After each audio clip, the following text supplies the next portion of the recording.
पाप है, धन का पाप हम क्या करके दूर कर सकते हैं, शुद्ध कर सकते हैं धन को?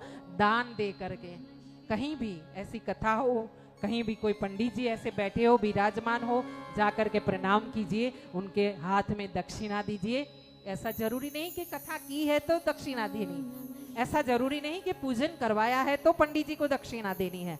बिना पूजन के, बिना कथा के, बिना कोई बात के आप पंडित जी को दक्षिणा दीजिए। आपका धन शुद्ध होगा, आपका घर शुद्ध होगा, आपकी वाणी शुद्ध होगी, आपका देश शुद्ध होगा।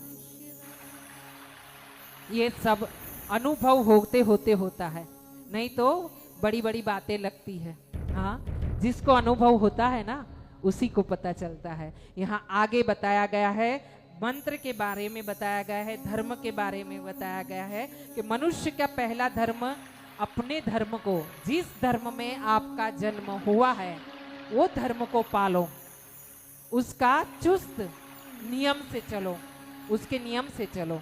जैसे आपके धर्म, आपका जन्म हुआ कोई जैन परिवार में तो आपको जैन धर्म पालना जरूरी है। उसके बाद बाकी सब धर्मों को भी साथ में लेके चलो। ऐसा नहीं कि जैन धर्म है तो उसके बाद कोई धर्म नहीं पालेंगे। जैसे आपका वैष्णव कोई परिवार में जन्म हुआ तो जरूरी नहीं कि आप वैष्णव धर्म के साथ जैन धर्म में प्रणाम ना करें। जैन मुनि मिले तो उन्हें प्रणाम करना चाहिए। यहाँ ये सब बातें बताई गई है, वेदाचार बताया गया है और ब्राह्मणों को बताया गया है कि ब्राह्मण किसे कहते हैं। ब्राह्मण उससे कहते हैं कि जो ब्रह्म से मिला दे, जो ब्रह्म से मिला दे उसे ब्राह्मण कहते हैं। पर अगर वही ब्राह्मण किसी राजा के वहां काम करता है तो उसे क्षत्रिय ब्राह्मण कहा जाएगा।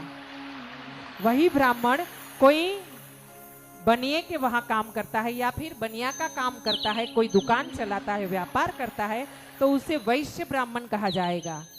उसी प्रकार यहाँ ब्राह्मण की बात बताई गई है। आगे जाते हुए भगवान ने यहाँ रुद्राक्ष की महिमा का बात बताया है। जिसने भी रुद्राक्ष धारण किया है उसके लिए बात बताई है। यहाँ शिव जी ने हजारों साल तप किया। भोले बाबा वैसे भी जब जब भी समय मिलता है ना, भोले बाबा हजारों हजारों युगों तक ध्यान में चले जाते हैं, वो ऐसे बैठते ही नहीं। और इसी कारण उनकी ज्यादातर के मूर्ति भी आप देखोगे ना तो ध्यानस्थ मिलेगी। हाँ, ऐसे भगवान भोले बाबा ध्यान में मिलेंगे।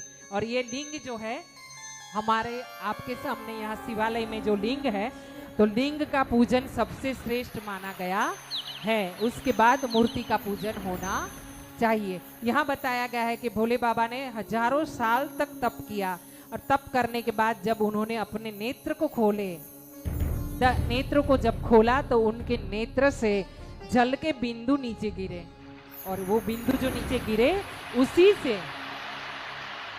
उसी से रुद्राक्ष उत्पन्न हुए।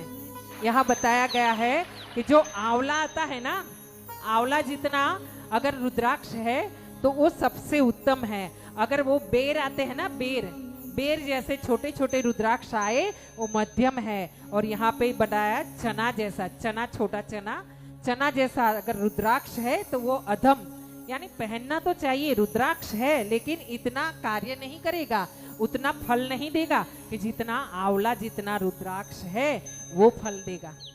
यहाँ रुद्राक्ष के